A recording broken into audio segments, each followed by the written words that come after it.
Que ce soit pour sauver votre couple au bord de la rupture ou bien simplement pour entretenir votre relation et vous assurer que ça dure dans le temps, il y a 5 questions que je vous encourage vivement à poser à votre partenaire dès ce soir. Je vous assure que vraiment, ça change la donne.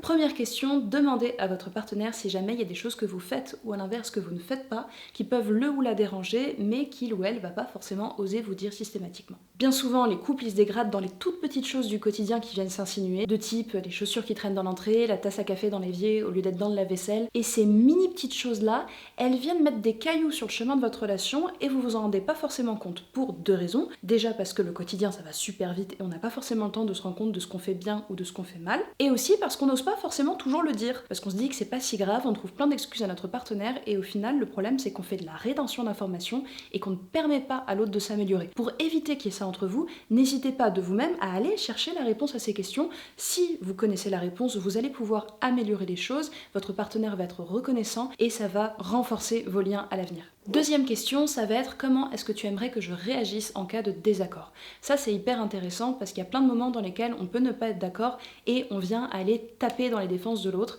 ce qui fait que sur la base d'un désaccord assez simple et anodin, ça peut monter en pression, ça peut faire des étincelles et finir en grosse dispute alors que vraiment à la base c'était pas la peine et on s'engueule pour des broutilles. Pour éviter ça, c'est hyper utile de savoir un petit peu c'est quoi les boutons sur lesquels il vaut mieux éviter d'appuyer, comment est-ce que vous pouvez parler à votre partenaire d'une manière qui va faire qu'il va pouvoir prendre ce que vous avez à dire et ne pas monter dans les tours et inversement. On se rend jamais vraiment compte de nos défauts, donc c'est toujours utile d'aller venir poser la question soi-même plutôt que de se prendre le reproche après coup. Allez vraiment gratter, allez chercher. Si vous avez mieux connaissance de comment vous pouvez être désagréable malgré vous, vous allez pouvoir améliorer les choses et vous allez pouvoir faire qu'en cas de désaccord, enfin vous allez être vraiment entendu, respecté, plutôt que ce soit une espèce de joute stupide qui ne sert vraiment à rien.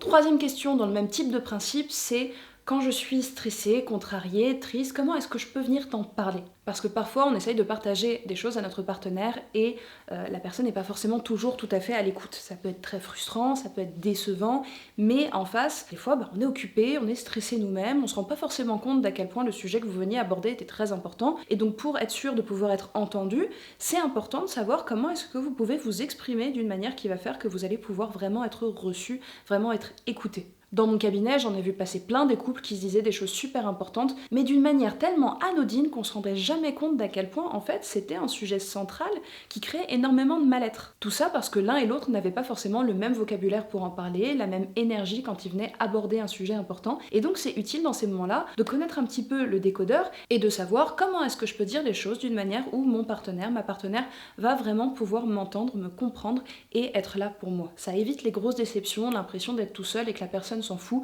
parce que bien souvent elle s'en fout pas, elle a juste pas réalisé que c'était important. Quatrième question maintenant, un petit peu plus dans la projection, c'est quelles sont les choses qui pourraient faire que tu ne voudrais plus continuer avec moi? C'est une question qui est un peu difficile à poser, parce qu'on n'a pas spécialement toujours envie d'aller explorer les scénarios catastrophes, mais c'est important de savoir quelles sont les choses que votre partenaire ne peut pas supporter, de voir un petit peu quelles limites il ne faut pas franchir et pourquoi. Si vous avez une meilleure connaissance de ce terrain-là, vous saurez beaucoup plus facilement quels sont les vrais risques dans votre relation.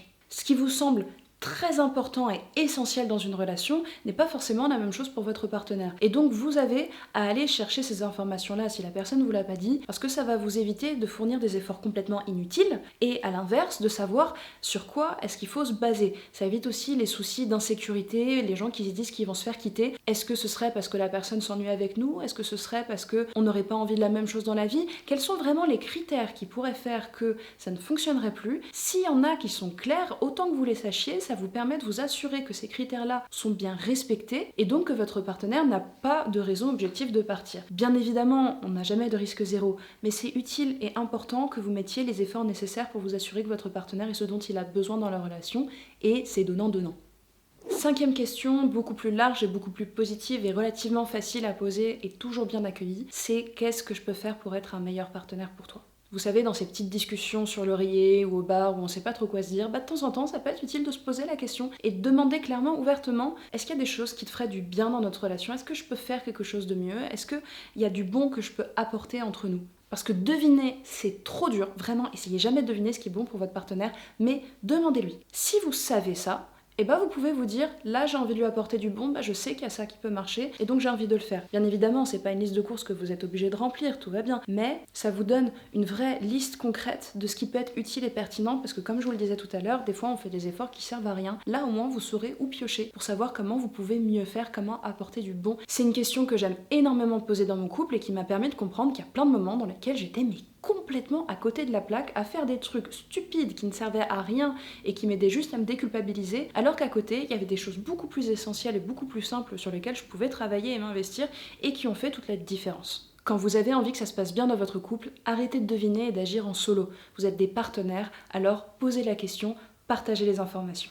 Si vous avez envie d'en apprendre plus sur la manière dont vous pouvez mieux communiquer avec votre partenaire, n'hésitez pas à vous abonner à la chaîne pour pouvoir avoir d'autres conseils de couple comme ça. Et pour aller encore plus loin, il y a aussi la formation Arrêtez de vous engueuler, qui est vraiment conçue pour les couples pour en prendre soin, pour aller chercher justement qu'est-ce qui peut dysfonctionner dans votre couple, comment l'améliorer, parce que je vous souhaite vraiment d'être amoureux et bien dans votre relation pour longtemps. En attendant, je vous remercie d'avoir regardé cette vidéo jusqu'au bout et puis je vous dis à tantôt pour la prochaine.